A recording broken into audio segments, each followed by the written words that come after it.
क्रांति की शुरुआत जो है वो दूसरों से उम्मीद रखकर नहीं होती है। क्रांति की शुरुआत होती है खुद क्रांति बनने से।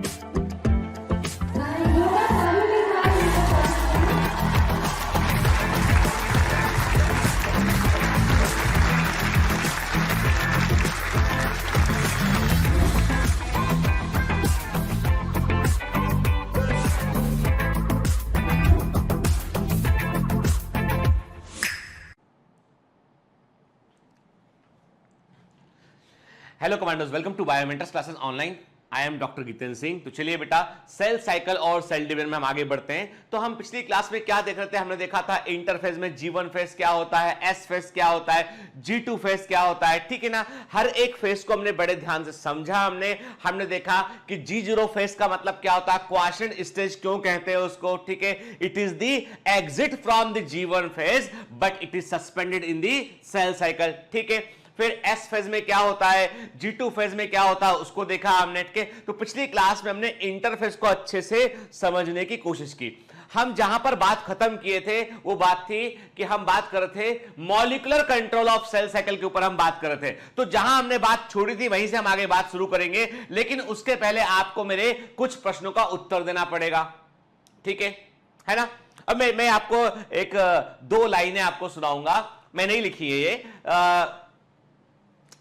दो लाइनें आपसे बात करूंगा मैं कि तुम कहते हो कि आपको हमारी परवाह नहीं, कि तुम कहते हो कि आपको हमारी परवाह नहीं, कि तुम कहते हो कि आपको हमारी परवाह नहीं, जबकि सच तो यह है कि मेरे पास कोई गवाह नहीं, जबकि सच तो यह है कि मेरे पास कोई गवाह नहीं। तो हम सब कनेक्टेड है बेटा, एक दूसरे की हम केयर करते हैं, परवाह करते हैं, ठीक है। इसीलिए जो भी पढ़ते हैं वो इस पॉइंट ऑफ व्यू से पढ़ते हैं कि एग्जाम में हम फोड़ कर आए। और मैंने पहले भी कहा है बेटा, बहुत साल से मैं इंतजार कर रहा हूं और मैं चाहता हूं कि आपका बैच मेरे को जो है AIR 1 ला कर दे। क्या ला के दे? ऑल इंडिया रैंक 1 चाहिए मुझे। उसके लिए बेटा हम कोशिश कर रहे हैं। और जैसे थोड़ा सा हमारा ये कोरोना वाला पीरियड ओवर होगा तो हम बहुत सारी चीजें करने की कोशिश करेंगे बेटा, ठीक है। और मतलब मेरा पर्पस ये है कि 2021 should be A remarkable year, ठीक है ना। 2020 वाले बच्चे तो अच्छा कोशिश कर ही रहे हैं करने की, लेकिन उनका एग्जाम बहुत डिले हो गया है और वो बड़े टफ टाइम से गुजर रहे हैं और मेरी पूरी सहानुभूति हर बच्चे से के। लेकिन उसमें ज्यादा हम कुछ कर नहीं सकते क्योंकि जो है वो जो सिनेरियो है उसमें government will decide and everybody की जो बेहतर होगा वो होगा, ठीक है। अभी इतने सी बात है कि आपके इस बैच के लिए तो एग्जाम दूर है, तो अभी बेटा हमको अच्छे से प्लान करना है और आपको मेरा सपना पूरा करना है, ठीक है ना। क्लियर? समझ गए ना? तो उसके लिए मेहनत कर रहे हैं हम, ठीक है। तो आप मेरे को आपकी परवाह है और आपको मेरी परवाह है। ये बात अलग है कि यहां मैं अकेला रिकॉर्ड करता हूं, मेरे पास कोई गवाह नहीं इस चीज का। लेकिन चलिए कंटिन्यू करते हैं। आप बात लंबी चौड़ी नहीं करते हैं, तो मेरे को आप कुछ प्रश्नों के उत्तर देंगे आपके। पहला क्वेश्चन आप लोगों से यह है कि आप बताएंगे मुझे कि किस अवस्था में, किस फेज में DNA पॉलीमरेज एंजाइम जो है वो अपनी हाईएस्ट एक्टिविटी को शो करता है कि आपको DNA polymerase enzyme active form में या हाईएस्ट एक्टिविटी करता हुआ किस अवस्था में दिखाई पड़ेगा? In which phase the enzyme DNA polymerase is showing the its highest activity, अपनी हाईएस्ट एक्टिविटी को वो करता हुआ दिखाई पड़ेगा, ठीक है ना, ठीक है। फिर आपको यह बताना है कि किस अवस्था में mainly microtubules which are responsible for the spindle fibre formation, इनका मैक्सिमम निर्माण, मैक्सिमम इनका सिंथेसिस सेल साइकिल के किस फेज में होता है? एंड सेल साइकिल के किस फेज में माइक्रोट्यूब्यूल या स्पिंडल फाइबर का फॉर्मेशन बड़ी मात्रा में, बड़ी संख्या, बड़ी अमाउंट में, हाईएस्ट अमाउंट में होता है बेटा, क्या? ठीक है, क्लियर, ठीक है।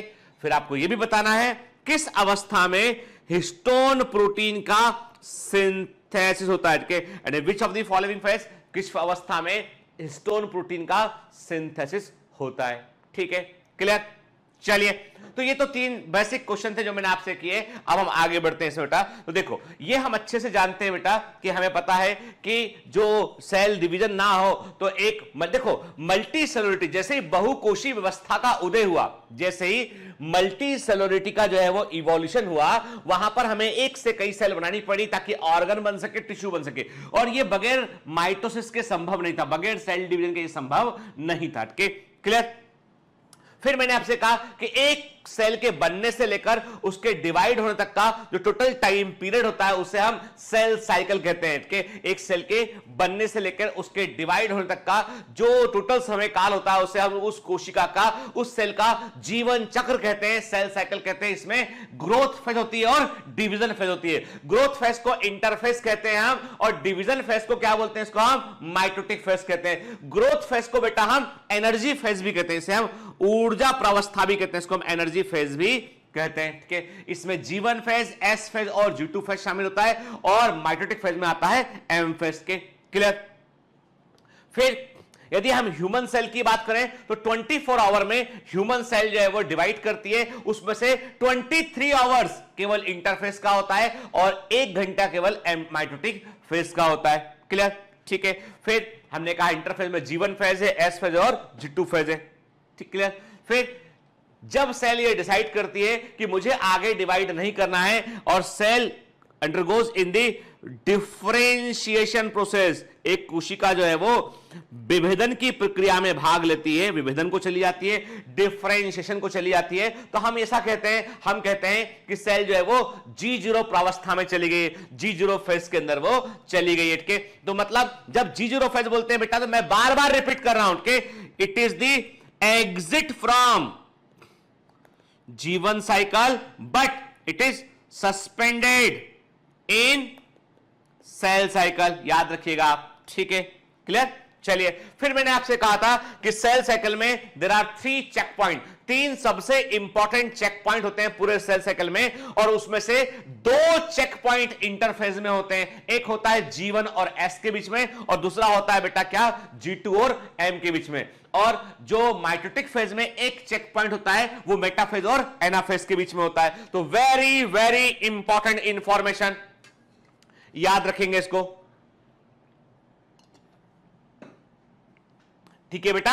चलिए, फिर मैंने कहा था कि जो साइक्लिन डिपेंडेंट काइनेज है, साइक्लिन्स हैं, ये सेल साइकिल के इंजन होते हैं, और ये पूरे इवेंट को, ये सेल साइकिल को ये कंट्रोल करते हैं। ठीक है, फिर जहां बात खत्म की थी एग्जैक्टली वो स्ट्रक्चर ये था के, तो मैंने आपसे कहा था कि आपको लग रहा होगा कि बड़ी सिंपल सी फिनोमिना है। नहीं बेटा, it's a very complex process and इसमें कई सारे जीन इन्वॉल्व होते हैं। इसलिए हम कहते हैं, इसलिए एनसीईआरटी में एक लाइन लिखा है कि ये सेल साइकिल का नियंत्रण, सेल साइकिल का कंट्रोल जेनेटिक कंट्रोल पे होता है, अनुवांशिक स्तर पे होता है। तो वो जेनेटिक कंट्रोल क्या है? आप देख रहे हैं डिफरेंट टाइप के आपको जीन दिखाई पड़ रहे हैं आपको जैसे आप देख रहे हैं आरबी जीन दिखाई पड़ रहा है आपको, यहां पे आपको P53 जीन दिखाई पड़ रहा है, आप देख रहे हैं ना।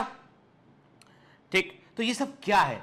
ये सब एक बड़ा पूरा का पूरा बेटा फीडबैक सिस्टम है। जैसे हम कहते हैं ना कि फॉर एग्जांपल के आपको लगता है कि आप जब व्हीकल चलाते हैं, कोई गाड़ी चलाते हैं, तो आपको लगता है कि आपने एक्सीलरेटर आपने बढ़ाया, आपने ठीक है स्पीड दिया, आपने गाड़ी तेज हो गया। लेकिन जब आप एक्सीलरेटर खींचते हैं तो क्या आपको पता है, जब आप एक्सीलरेटर खींचते हैं तो बेसिकली आप एक वायर को पुल कर रहे होते हैं, वो वायर पिस्टन के पास जाता है, वहां पे इंजन की स्पीड को बढ़ाता है, थ्रोटल बढ़ जाता है, पिस्टन तेज काम करने लगता है और गाड़ी का स्पीड बढ़ जाता है। वो पिस्टन घूमेगा, इंजन घूमेगा, उससे एक जो है वो व्हील घूमेगा, उस व्हील से आपका गाड़ी का मेन पहिया घूमेगा। मतलब आपने स्पीड को जो बढ़ाया उसके बाद बहुत सारे इवेंट घटे अंदर। आपने ब्रेक लगाया, आपको लगा ब्रेक लगाने पे गाड़ी रुक गई, लेकिन जब आपने ब्रेक लगाया तो क्या किया? आपने लीवर को प्रेस किया। आप लीवर को प्रेस करने पर क्या हुआ कि उसके बाद जो है गाड़ी के अंदर जो है वो जो ऑयल के थ्रू जो है वो एक प्रेशर क्रिएट हुआ, और जो है वो उसके बाद जो ब्रेक शू थे उसने टायर को आके पकड़ा उसने। ठीक है, देयर आर मल्टीपल चेंज, बहुत सारे परिवर्तन अंदर हुए। तो ऐसे सेल साइकिल में कहीं पर हम जब चेक करते हैं या आगे बढ़ाते हैं तो मल्टीपल मॉलिक्यूल्स वहां पर इन्वॉल्व होते हैं। ठीक है, देखिए, तो अब हमें अब कहां पढ़ोगे आप ये सब पढ़ोगे जब मेडिकल कॉलेज पहुंच जाओगे तो पैथोलॉजी पढ़ोगे। जब आप first second year third year में आप पैथोलॉजी पढ़ोगे ना, तब आपको ये पूरा सेल साइकिल ध्यान से पढ़ना पड़ेगा, क्योंकि आपको कैंसर के बारे में डिटेल में यहां पर पढ़ना पड़ेगा। आपको थर्ड ईयर में पढ़ना पड़ेगा, आपको फाइनल ईयर ऑफ एमबीबीएस में आपको पढ़ना पड़ेगा। ठीक है, CDK cyclin complex, cyclin dependent kinase और cyclin complex perform a common biochemical reaction called the phosphorylation. अब इंपॉर्टेंट बात है, मतलब सेल साइकिल कंट्रोल में एक आपको बड़ी इंपॉर्टेंट बायोकेमिकल रिएक्शन देखने मिलती है, इसको बोलते हैं फास्फोराइलेशन बोलते हैं। क्या बोलते हैं? फास्फोराइलेशन के। क्योंकि देखिए कोई ना कोई मैकेनिज्म तो होगा यहां पे कि जिसके थ्रू ये मॉलिक्यूल अफेक्ट करते हैं के, तो यहां पर जो मैकेनिज्म होती है वो होती है फास्फोराइलेशन के, दैट एक्टिवेट्स और इनएक्टिवेट टारगेट प्रोटीन, जो कि लक्षित प्रोटीन, जो टारगेट प्रोटीन है, जो सेल साइकिल में आगे काम आएंगे, जो सेल साइकिल को एक फेज से अगले फेज में शिफ्ट करने में रोल प्ले करते हैं, उन टारगेट प्रोटीन को ये एक्टिवेट कर सकता है और डीएक्टिवेट कर सकता है। ठीक है, to perform coordinated entry into the next phase of the cell cycle. अब आपको इसमें क्या याद रखना है? अब ये बहुत कॉम्प्लेक्स चीज है बेटा, उतना कॉम्प्लेक्सिटी में हम नहीं जाएंगे कि हमें जो एमसीक्यू बन सकता है, जो हमारे लेवल पे क्वेश्चन आ सकता है, उसको ध्यान रखना। हमको यह ध्यान रखना है हमको ये ध्यान रखना है बेटा कि जो एक सेकंड बेटा, कुछ छोटा सा फ्लाई है सकता आंख में चला गया। चलिए, तो हमको यह ध्यान रखना है कि जो सीडीके काइनेज और साइक्लिन, जो सीडीके काइनेज और साइक्लिन है, ये किस प्रकार से काम करते हैं।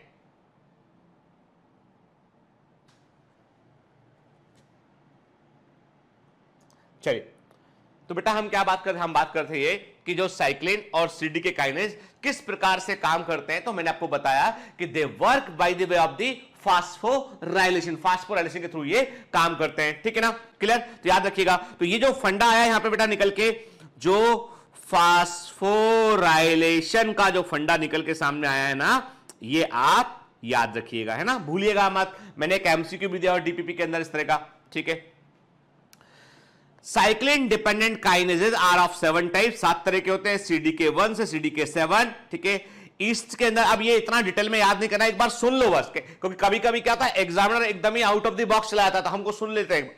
ठीक है, आप इसको सुन लीजिए एक बार बस, मेरे कहने पे, मैं कह रहा हूं ना आपसे, तो एक बार सुन लो इसको। ठीक है, रटने की जरूरत नहीं है। तो जो साइक्लिन डिपेंडेंट का है सीडीके, वो 7 टाइप के होते हैं। ईस्ट में सीडीके 1 इज वेरी इंपॉर्टेंट के, मेजॉरिटी ऑफ एनिमल में सीडीके 1 और 2 इज वेरी इंपॉर्टेंट के, मैमल्स के अंदर सीडीके 1, 2, 3, 4 और 6 आर मोस्ट इंपॉर्टेंट के, मतलब 5 और 7 उतना इंपॉर्टेंट नहीं होता है मैमल्स के अंदर के। तो हमको यहां पर एक बात याद रखनी है कि साइक्लिन डिपेंडेंट काइनेजेस जो है वो 7 टाइप के होते हैं के। ठीक है, क्लियर? अब जो साइक्लिन्स होते हैं वो 3 तरह के होते हैं, ये आपको याद रखना पड़ेगा। दिस इज इंपॉर्टेंट के, दिस इज इंपॉर्टेंट, ये आपको याद रखना पड़ेगा। साइक्लिन्स जो होते हैं वो 3 तरह के होते हैं। माइटोटिक साइक्लिन्स आपको एम फेज में देखने मिलेंगे, एस साइक्लिन आपको एस फेज में देखने मिलेंगे, जीवन साइक्लिन आपको जीवन फेज के अंदर देखने मिलेंगे। तो दीज आर दी साइक्लिन्स जो 3 तरह के होते हैं के, जबकि सीडी के क्या होते हैं, वो 7 टाइप के होते हैं। ठीक है, S phase is induced by CDK2 and S phase cyclin के।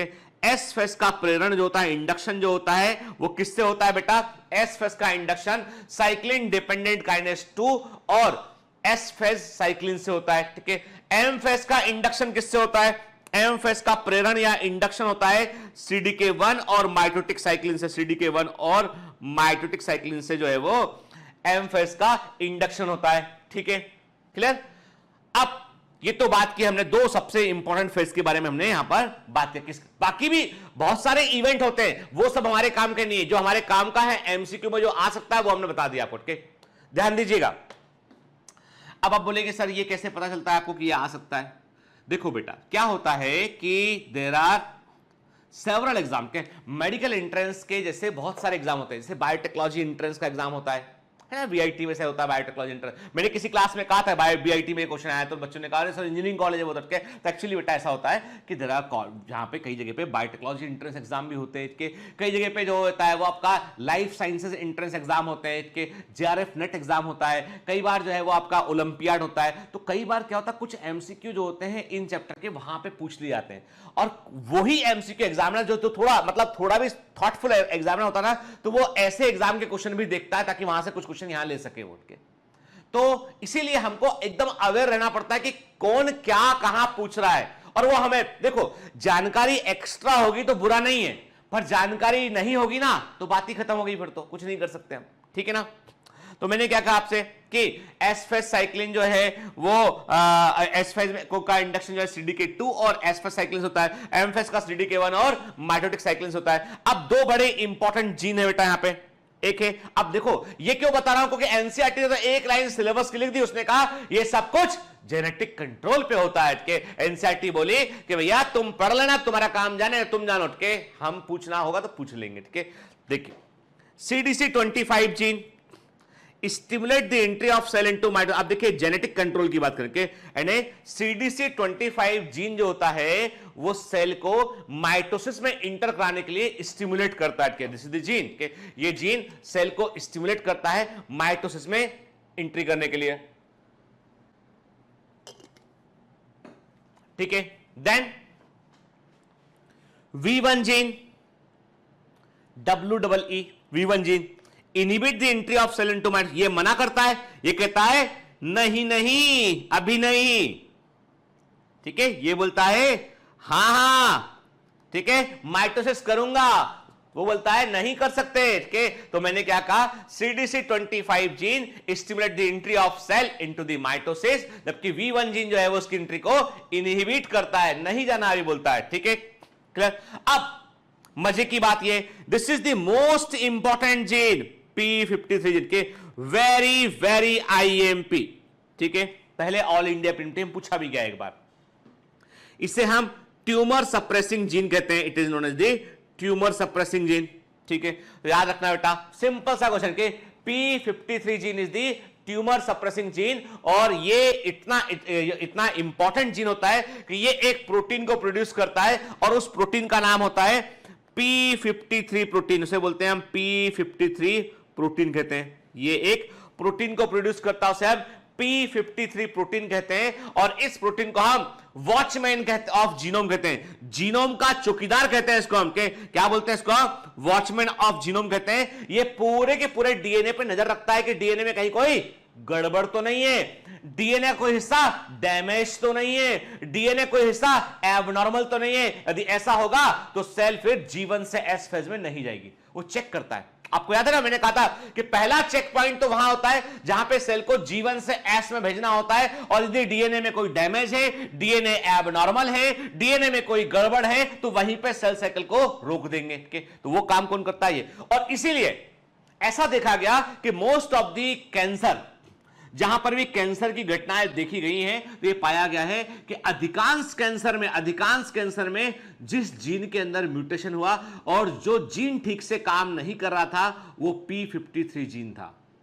मतलब यदि P53 जीन में म्यूटेशन हो गया और वो ठीक से काम नहीं करेगा तो उसका जो P53 प्रोटीन नहीं बन पाएगा ठीक से, वो प्रोटीन सही नहीं बन पाएगा। जब वो प्रोटीन नहीं बनेगा ठीक से तो वो जीनोम की जांच नहीं कर पाएगा, तो गलत डीएनए, यानी ऐसे डीएनए जिनमें फॉल्ट है, जिनमें म्यूटेशन है, जो कैंसर कर सकते हैं, वो अपने आप को अगली पीढ़ी में जाएंगे। और कई बार ऐसा सेल साइकिल चालू हो जाएगा जो रुकेगा नहीं, यानी ऐसा चक्र चालू हो जाएगा रुकेगा नहीं, और वही कैंसर है, ठीक है। क्या लिखा इसमें, P53 जीन को हम ट्यूमर सप्रेसिंग जीन कहते हैं बेटा, ट्यूमर को सप्रेस करने वाला जीन कहते हैं, वेरी वेरी इंपॉर्टेंट। ये P53 प्रोटीन को प्रोड्यूस करता है जिसे जीनोम का वॉचमैन कहते हैं, because it respond to the damage DNA, damage DNA पर को रिस्पॉन्ड करता है, एबनॉर्मल डीएनए को आइडेंटिफाई करता है, and it arrest the cell cycle in case of any fault in DNA के। मतलब ये इस अवस्था में सेल साइकिल को ये अरेस्ट कर देगा, रोक देगा, ठीक है। अब एस फेज में बोल देगा नहीं, एस फेज में नहीं जाना, कि गलती है यहाँ पे, डीएनए में फॉल्ट है, तो उसने इसको वहीं के वहीं ब्लॉक कर दिया, रोक दिया उसने, कि आगे नहीं जा सकते आप, ठीक है। तो इस प्रकार से ये कैंसर होने को ही रोकता है। आपको पता होना चाहिए कि कैंसर की जो सेल्स है, आपको बता रहा हूं कि मेडिकल फैक्ट है उनके, हर दिन हमारी बॉडी में हजारों को सेल्स ऐसी हैं जो कैंसरस होने के लिए तैयार बैठी हुई हैं, जिनमें कैंसर हो सकता है। हमारी बॉडी में हर दिन हजारों सेल्स को चेक किया जाता है और चेक करने के बाद हमारा इम्यून सिस्टम भी काम करता है उसमें, और हमारा ये जीनोम सिस्टम भी काम करता है और उन सेल को डिस्ट्रॉय कर जाता है, उनकी ऑटोफेजी कर जाती है, खा लिया जाता है उनको, डिस्ट्रॉय कर दिया जाता है। और इसमें सबसे बड़ी, मैंने आपको बताया भी था किसी लेक्चर में कि इसमें सबसे इंपॉर्टेंट रोल प्ले करता है फास्टिंग। याद है फुट के फास्टिंग? पहले गांधी जी बोला करते थे कि उपवास जो है वो उपचार है, और आप देखना कि फास्टिंग जो उपवास करना है कि भाई हम एक टाइम भोजन नहीं करेंगे, या आज पूरा दिन खाना नहीं खाएंगे, या 2 दिन हमारा उपवास है, 2 दिन शाम को खाना नहीं खाएंगे या कम खाना खाएंगे, केवल फल खाएंगे। तो ये जो फास्टिंग है ना, इसको सोचिए ना, ये हमारे कल्चर में इतना गहरा बसा है कि चाहे कोई भी धर्म ले लीजिए आप, कोई भी रिलीजन ले लीजिए, कोई ना कोई फास्टिंग का डे वहां पर मिलेगा, कुछ समय ऐसा मिलेगा। चाहे आप जो है वो हिंदुइज्म की बात करें आप, चाहे आप इस्लाम की बात करें आप, चाहे हर जगह देर आर सम यानी कुछ ना कुछ ऐसे प्रोविजन बनाए गए हैं जहां पर फास्टिंग रखा जाए, ठीक है। और उसके बड़ा महत्व है इसका बड़ा महत्व है, क्योंकि उस क्या होता है, और आपको बता दो पहले, अभी तो खैर हम लोग थोड़े मॉडर्नाइज भी बहुत हो गए, और हमारे पास अब जो है वो सब जनरेशन बहुत आगे निकल चुकी है, हम सब लोग बहुत तेजी में भी हैं, और हमें बहुत अब हम लोग जो है उतना हमारे पास वक्त नहीं होता एक्चुअली के, मतलब हम घड़ी के साथ दौड़ रहे हैं हम सब लोग। लेकिन मेरे ग्रैंड पेरेंट्स बताया करते थे कि महीने में एक बार घर में पूजा होना चाहिए, ऐसा बोला करते थे उठ के। कि वो क्या करते थे, वो कहते थे कि महीने में एक बार घर में जो है वो श्री सत्यनारायण भगवान की कथा करवाते। तो वो उस समय जब हम छोटे छोटे बच्चे थे तो उनके इन्फ्लुएंस से हमारे घर में भी वो हुआ करता था। अब तो जब से हम लोग मैं शहर में आए तो यहाँ तो ना पंडित मिलेगा ना कुछ होगा, और सबसे बड़ी बात तो बता दूं मैं आपको कि अब थोड़ा हमारा सोच भी बदला है, हमें लगता है कि हम कुछ दूसरा काम करें, कि मतलब बहुत सारी बातें, अब वो तो पर्सनल थिंकिंग पे डिपेंड करता है बेटा। अब मैं आपसे कह रहा हूं कि पहले क्या होता था, आपको तो एक कल्चर बता रहा हूं कि वो उन्होंने कहा भाई कि एक काम है कि भाई पूजा का मुहूर्त, अब पूजा का मुहूर्त निकला, भाई 10 बजे पूजा होगी, के घर के सारे लोग नहा धो के जो है उस पूजा में बैठेंगे, और पूजा 1-2 घंटे पूजा चलेगा, खाली पेट रहेंगे, कोई कुछ नहीं खा सकता, पहले भगवान को भोग लगेगा फिर कुछ खाएंगे, है ना। अभी जैसे देखिए आपका कृष्ण जन्माष्टमी के बाद लेक्चर हटके, तो कृष्ण जन्माष्टमी में क्या हुआ कि आप जो उपवास रखते हैं लोग, मतलब देखिए ये अलग बात है कि हम उसको फेस्टिवल का, लेकिन साइंटिफिक वैल्यू देखिए आपके, चाहे वो आपके जो है वो रोजा रखना हुआ आपका, चाहे आपका उपवास रखना हुआ, चाहे जो है वो आपका जैन लोग करते हैं। तो मतलब मेरा कहने का मतलब ये है कि ये सब क्या करता है, आपके इम्यून सिस्टम को बूस्ट करता है, ऑटोफेजी को इंड्यूस करता है, ठीक है। कि सेल भोजन ढूंढती है और कहती है एक्स्ट्रा सेल, फालतू सेल है उनको खत्म कर दो, ठीक है, जो, और उसके लिए जीनोम फिर और एक्टिव होकर ढूंढता है कहां पे फॉल्ट है, और इसका इस्तेमाल ट्रीटमेंट में किया जा रहा है। इम्यूनोमोड्यूलेशन इस तरह की जो थेरेपी है ना, और ये थेरेपी मैंने पहले भी आपसे कहा था कि ये इलाज का एक तरीका है। तो पहले के जो लोग कहते थे ना कि उपवास रखना बेहतर होता है,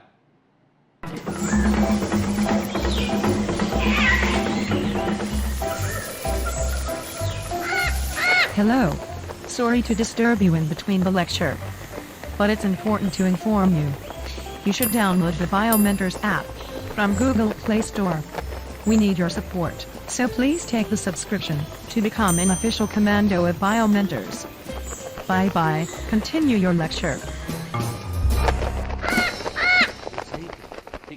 लेकिन अब डायबिटीज है, किसी को वो उपवास रखेगा तो डायबिटीज का खतरा ज्यादा बड़ा है उसको, कोई भाई हाइपोग्लाइसेमिक मेडिसिन खा रहे हैं, आपके डायबिटीज की दवा ले रहे हैं, उपवास रख लिया तो हाइपोग्लाइसेमिक में चला जाएगा, जान चली जाएगी। तो नहीं, एकदम हेल्दी आदमी के लिए बता रहा हूं, लेकिन कोई मेडिकल प्रॉब्लम है तो always consult with your doctor and then go ahead about this उपवास काइंड ऑफ थेरेपी के। तो अभी मेरी बात सुनिए, मैंने क्या कहा, मैंने आपसे कहा कि जहां मुद्दे पे लौट के आते हैं कि P53 प्रोटीन जो है वो पूरे जीनोम की जांच करता है, वॉचमैन ऑफ जीनोम होता है, और कैंसर इंड्यूस होने से वो रोकता है वो, ठीक है।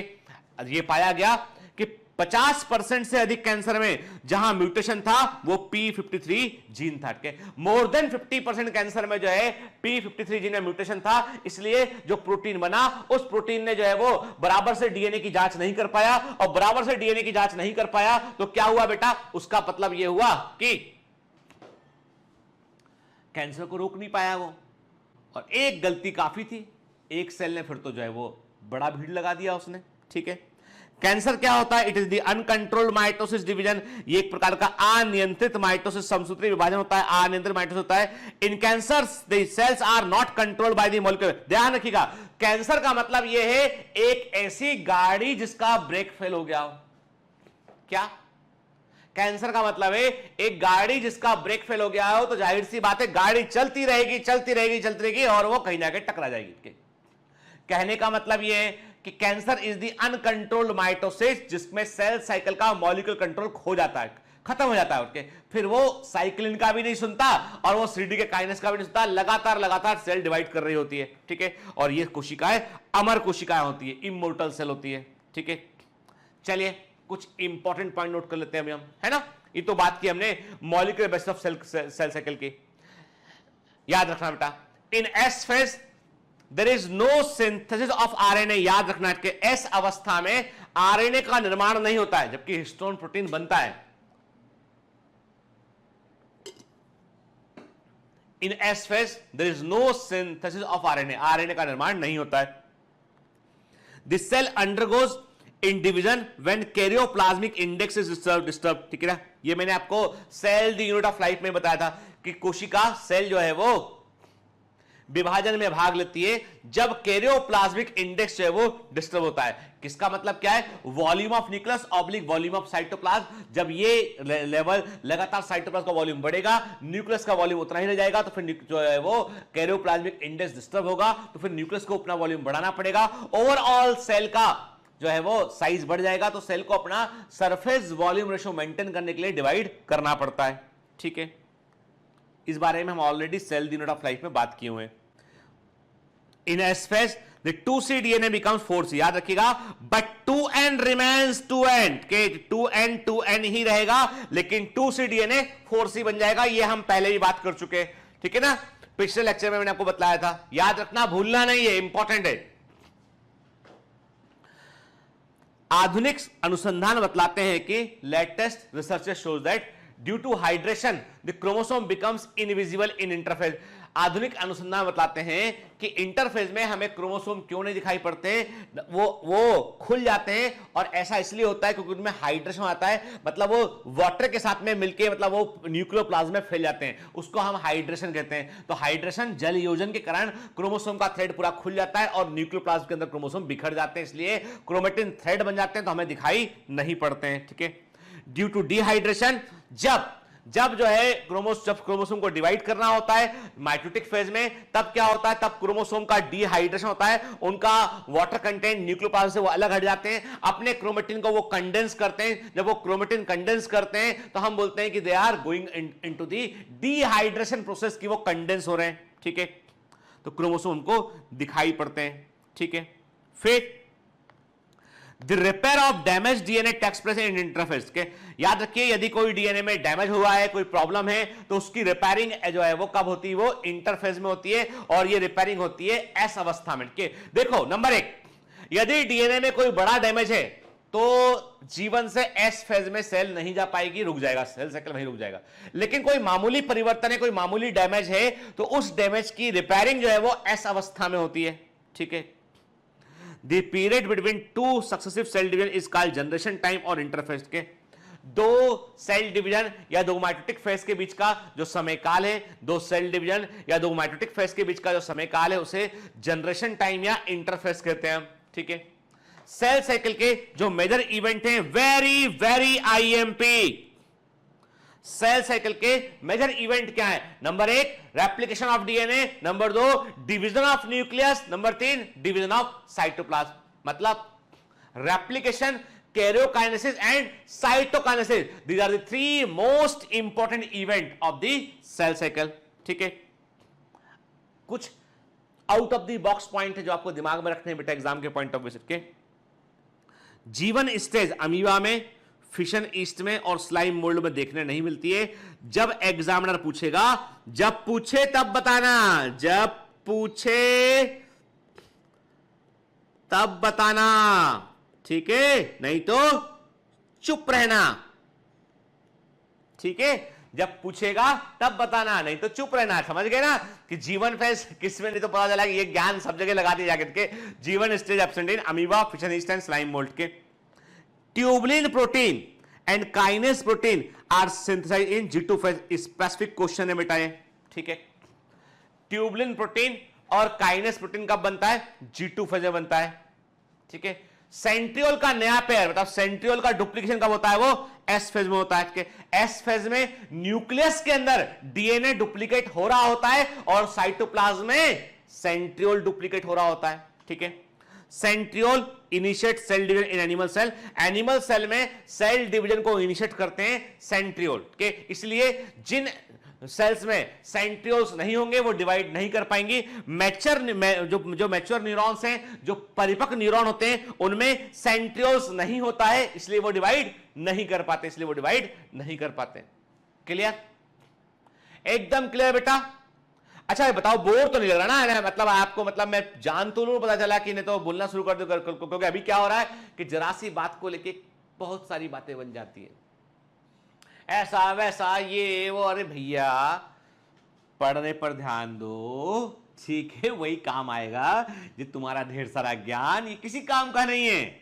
समझो मेरी बात को बेटा, मतलब आपको इस बात का रियलाइजेशन होना चाहिए कि you are going towards a very tough examination. आप देखो ना, ये कोई मजाक नहीं है। नीट निकालना जो है अपने आप में एक जो है वो माइलस्टोन है जिंदगी का एक, इसलिए इसके लिए गंभीर हो जाओ। अभी नहीं होगे तो कभी गंभीर हो गए, ठीक है। अरे फेल होके सीखा तो क्या सीखा? सीखो दूसरों को देख के कि भाई गलती मत करो ये वाली के, और एक बार में एग्जाम निकाल के दिखाओ, फोड़ के दिखाओ के। चलिए रिपीट भी कर रहे हैं हम, कोई बात नहीं बेटा, रिपीट कर रहे हैं, लेकिन ये साल आखिरी साल होना चाहिए के, यानी हर बार वही कहानी लेके बैठे, वही किताबें उठा के बैठे तो कोई मतलब का नहीं ना। एक में बड़ा अच्छा पोस्ट मैंने किसी बच्चे कमांडो का पढ़ा था, कोई कमेंट के अंदर आया था, मुझे बहुत अच्छा लगा के। मैं इसका स्क्रीनशॉट ले आऊं, पर मेरा फोन यहां पे अभी है नहीं, इसे बता नहीं पाऊंगा मैं आपको के। उसमें उसने लिखा था कि जो मुझे बेटा, मैं हो सकता है कि मैं थोड़ा आगे पीछे कर दिया उसको मैंने, लेकिन जो आपका मतलब था लिखा था उसने, बड़ा अच्छी बात लगी। उसने लिखा था कि ये पुस्तकें मुझे पसंद नहीं है, ये पुस्तकें मुझे बहुत पसंद नहीं है, लेकिन मैं इसे पढ़ूंगा क्योंकि सुना है इससे मेरे माता पिता को खुशी मिलेगी, क्योंकि देखिए आप जो पढ़ेंगे आज, मेहनत करेंगे ना, कल आप बता रहा हूं मैं कि जब आप सिलेक्ट होंगे ना, सबसे अधिक खुश आपके पेरेंट्स होंगे बेटा, ठीक है, बहुत खुश के। उनको लगेगा कि हम जीत गए, हम मेडिकल कॉलेज जाएंगे, पूरा जिंदगी का मजा तुम करोगे, क्या अच्छे कॉलेज तुम जाओगे, मेट के बड़े डॉक्टर तुम बनोगे, नाम क्या डॉक्टर लगा होगा के, बढ़िया अच्छी क्लिनिक में, अच्छे हॉस्पिटल में के, बढ़िया लाइफ स्टाइल होगा, सब कुछ बढ़िया रहेगा। ये वर्ल्ड देखो, ये दरवाजा है, खुलने के बाद खुल जा सिम सिम जैसा तिलस्मी दुनिया है अंदर, क्या देखा? नहीं वो एलिस इन दी वंडरलैंड में एलिस वो जाती है वंडरलैंड, फिर कुछ भी घटता है आपट के, बिल्कुल वैसे ही है कि ये मेडिकल कॉलेज का दरवाजा खुलेगा ना, तो अभी आपको बाहर से कुछ और दिखाई पड़ा, अंदर जाके देखेंगे आप तो आपको एक अलग दुनिया दिखाई पड़ेगी, ठीक है। तो आप जो है जब वहां पहुंच तो, लेकिन उस खुशी को जिया कौन? बाहर आपके mummy papa. They will feel very proud. कोई पूछेगा बहन जी कितने बच्चे हैं आपके? एक बेटी है, वो मेडिकल कॉलेज में डॉक्टर की पढ़ाई कर रही है। अच्छा आपकी बेटी मेडिकल में है? कौन से? हाँ कॉलेज में पढ़ रही है। मम्मी एकदम खुश, आ बहन चाय पिलाती तुझको, ठीक है, और चाय पिलाते में वो आपके बारे में बताइए, मेरी बेटी इतना अच्छा पढ़ती थी, मेरी बेटी ने ऐसा किया, मेरी बेटी ने।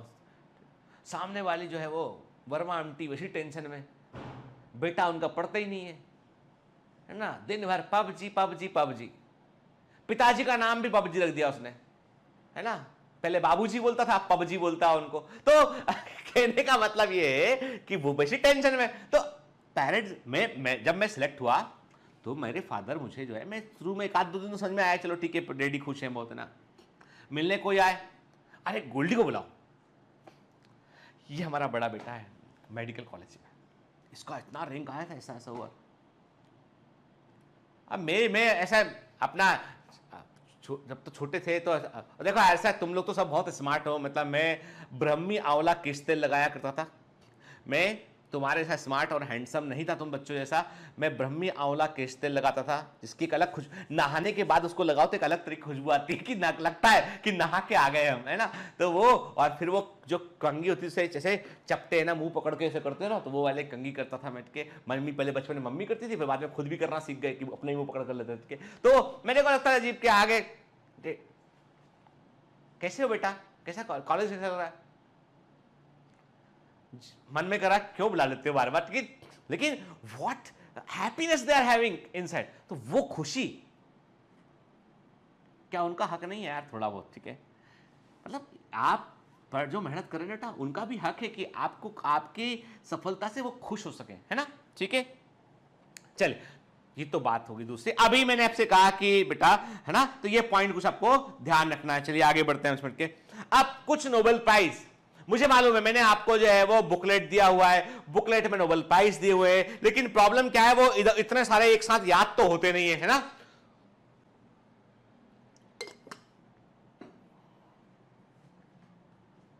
और ये क्वेश्चन ऐसे होते हैं एकदम आउट ऑफ द बॉक्स, आता है तो आता है, नहीं तो कुछ नहीं कर सकता, वहां पे गूगल नहीं कर सकता एग्जाम में आप। ठीक है, देखिए 1989 में नोबेल प्राइज मिला माइकल बिशप और हेरोल्ड ई वॉर्मस को for the discovery of the cellular origin of retroviral oncogene के, मतलब ऐसे जीन जो कैंसर प्रोड्यूस कर सकते हैं।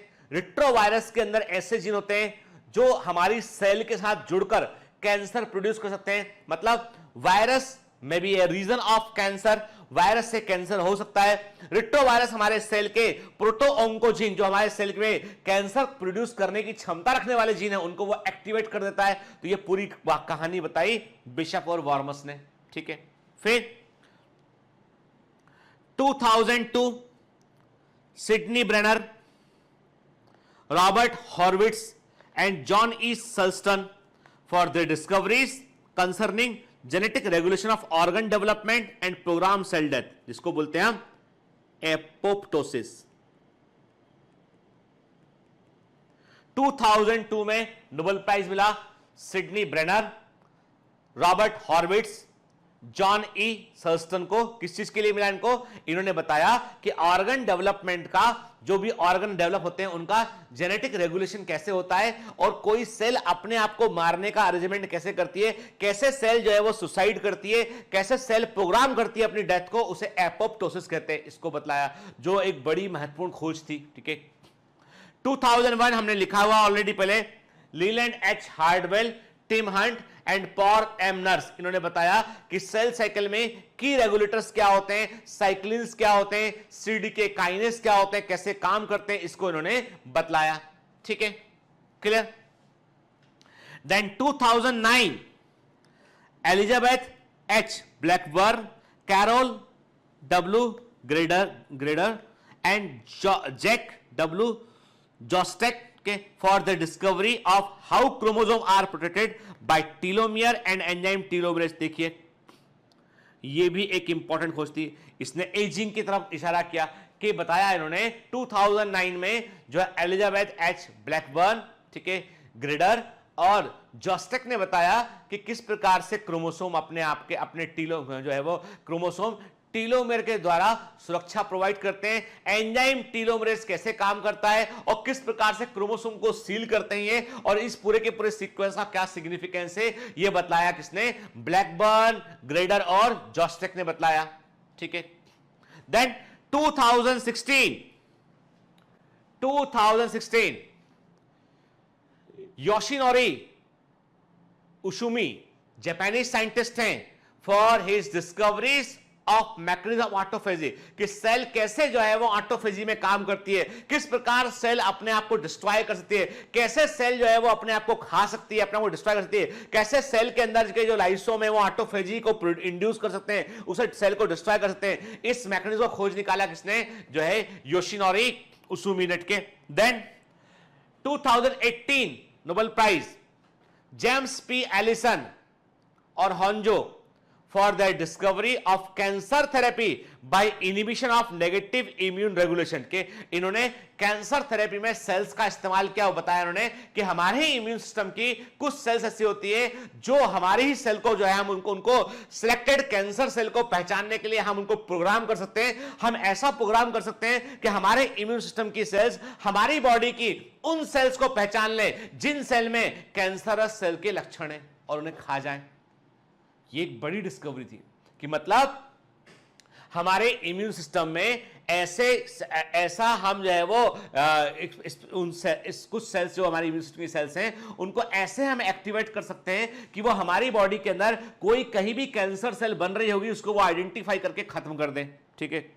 देन 2019 नोबेल प्राइज के William J Kaelin, sir Peter J Ratcliffe और Semenza for the discoveries of how cells sense and adapt to oxygen availability के इन्होंने बताया कि सेल्स कोशिकाएं कैसे ये पता लगा लेती हैं कि आसपास क्या ऑक्सीजन की अवेलेबिलिटी है, कैसे अपने आप को अडॉप्ट करती हैं। ऑक्सीजन कम होगा तो सेल में अंदर क्या परिवर्तन होगा, ऑक्सीजन अधिक होगा तो सेल किस प्रकार से बिहेव करेगी और सेल के अपने सराउंडिंग को जानने की तरीका क्या होता है, ये उन्होंने पता लगाया।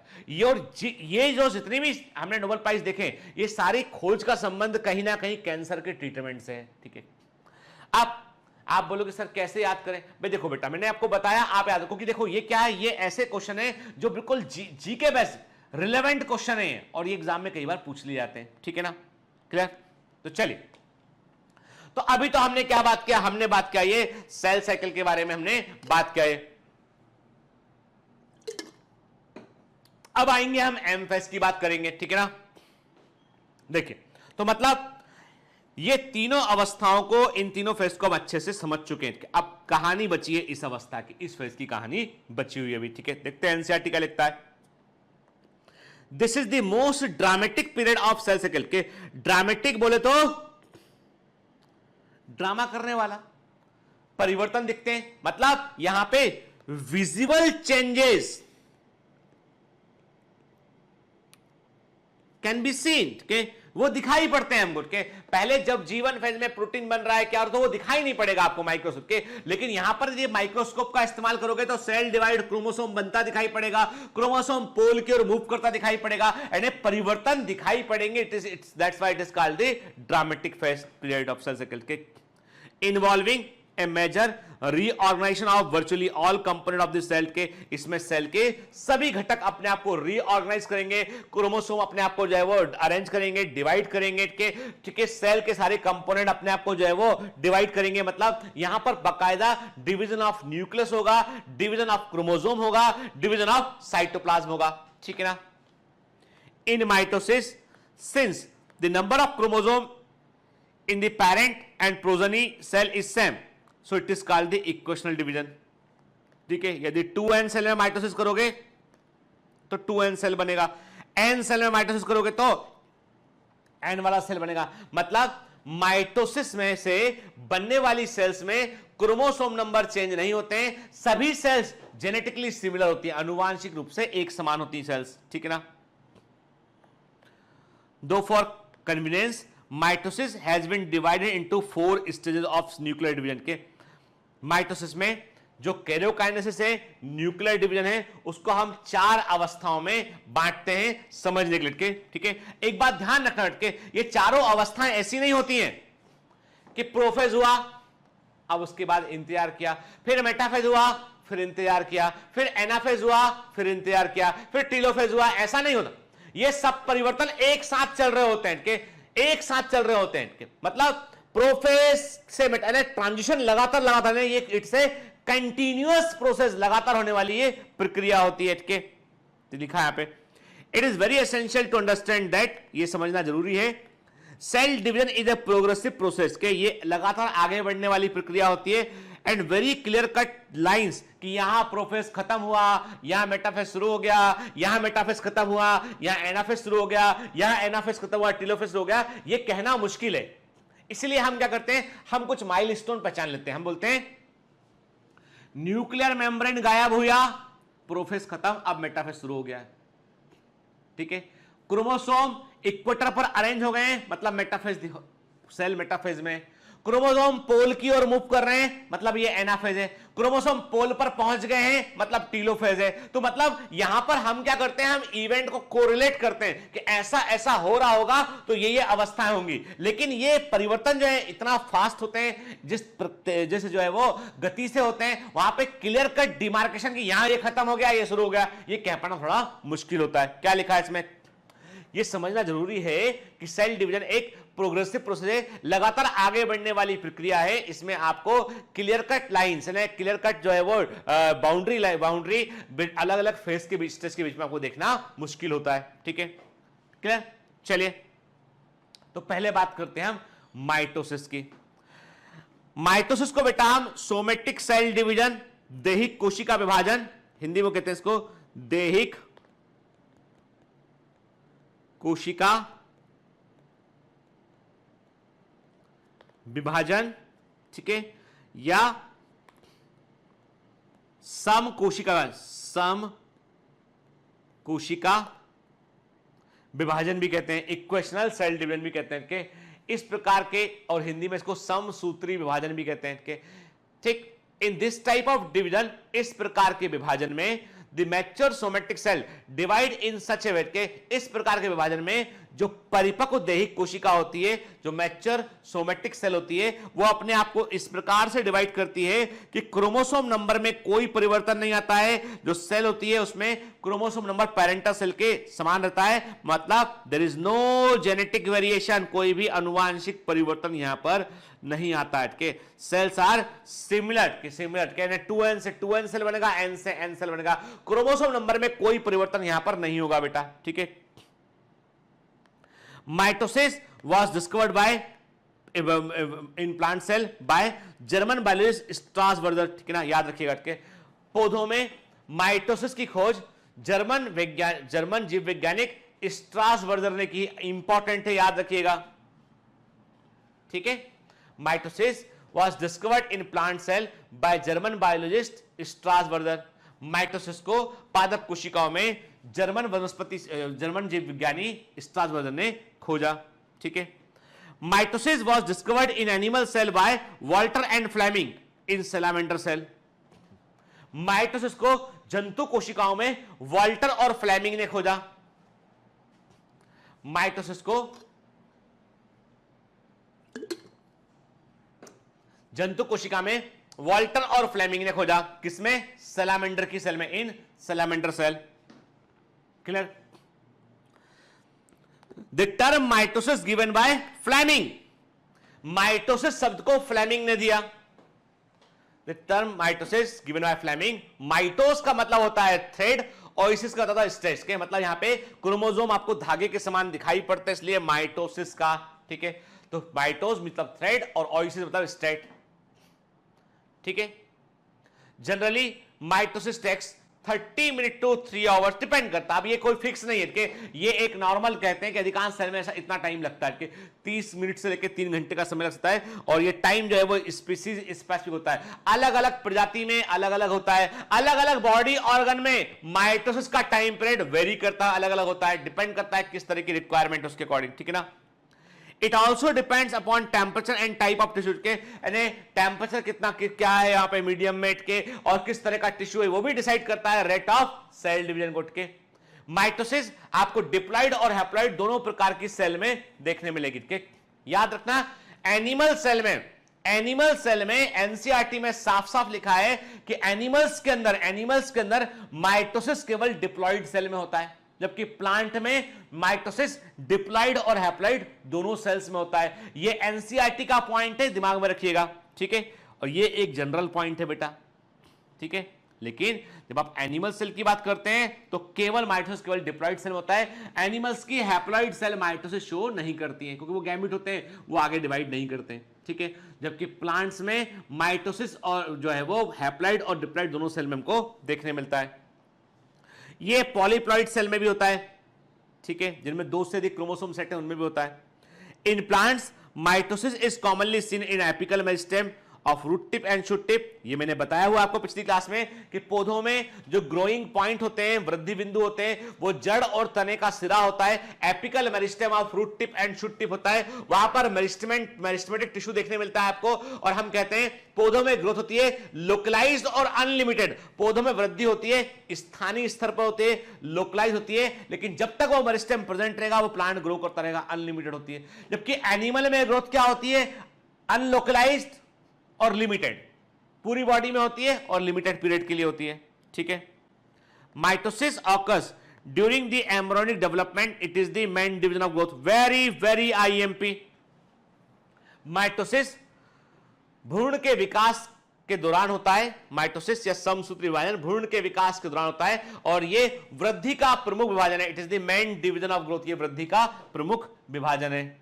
ठीक है, देखिए आप, है ना, यानी आप देख रहे हैं किस प्रकार से एक एम्ब्रियो में सेल डिवाइड कर रही हैं, फिर डिवाइडेड सेल अपने आप को डिफरेंशिएट कर रही हैं, कैसे हाथ बन रहे हैं, कैसे पैर बन रहे हैं, ठीक है, किस प्रकार से ऑर्गन्स बन रहे हैं, ये सब कुछ बेटा है ना, ये चमत्कार है पूरा। यानी एक सिंगल जाइगोट से में डिवीजन हुआ, उससे मल्टी सेल एम्ब्रियो बना, एम्ब्रियो के अंदर ऑर्गेनोजेनेसिस ऑर्गन बन रहे हैं, और ये सब कुछ जो है उसमें mitosis plays very very important role. ठीक है ना। यदि माइटोसिस नहीं होगा जाइगोट में तो एम्ब्रियो नहीं बनेगा, ऑर्गेनिज्म नहीं बन सकता है। ठीक है। माइटोसिस में 4 अवस्थाएं होती हैं। There are 4 phases in mitosis. Mitosis में 4 अवस्थाएं होती हैं, प्रोफेज, मेटाफेज, एनाफेज और टीलोफेज के। सबसे लंबी अवस्था होती है प्रोफेज और सबसे छोटी होती है एनाफेज के। प्रोफेज, मेटाफेज, एनाफेज और टीलोफेज। क्लियर? 4 अवस्थाएं होती है। अब नेक्स्ट क्लास में हम बात करेंगे माइटोसिस पे। बड़ी इंपॉर्टेंट क्लास रहेगी, क्लास को मिस मत कीजिएगा, बड़े ध्यान से सुनिएगा बेटा उसको, कि उसके पहले लेकिन सेल साइकिल को एक बार अच्छे से पढ़ लीजिएगा आप। मैं क्वेश्चन भी करूंगा आपसे, तो अगली क्लास में हम बात करेंगे बेटा माइटोसिस के ऊपर। ठीक है ना। तो चलिए पढ़ते रहिए, अपना ध्यान रखिए बेटा, सुरक्षित रहिए के। और अब मैं आपको क्लियर कर दूं बेटा कि अभी जो है मुझे इतना पता है कि हमको सबको जो है वो सावधानी बरतनी है। हालांकि वायरस का लोड जो है धीमे धीमे इंडिया में से जो केसेस तो बढ़ रहे हैं यहाँ पे, लेकिन वायरस का पोटेंशियल धीमे धीमे कम हो रहा है इंडिया में, ये बहुत अच्छी बात है। लेकिन तब भी हमें पूरी सावधानी बरतनी है ताकि इन्फेक्शन किसी को ना फैले, के आगे इन्फेक्शन और प्रोपेगेट ना हो बेटा। ठीक है ना। तो पढ़ते रहिए, मेहनत करते रहिए। All the best.